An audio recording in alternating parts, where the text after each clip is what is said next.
Mapagmahal na Ama, ang mga ina ay nagbibigay buhay at nag-aaruga sa mga anak. Gayun din kayo minamatyagan at tinatalingan naman ninyo ang banal na simbahan.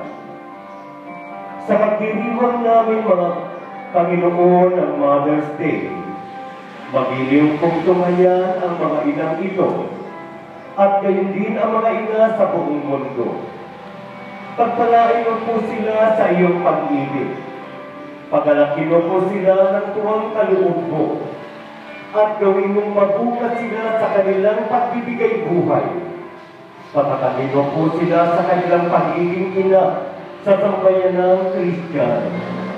Upang ang kanilang pananampalataya at pag-ibig ay lubos na magningning. Naway igalan sila ng kanilang mga anak at mahalin ang kanilang kabiyak ng buong katapatan at pag-ibig.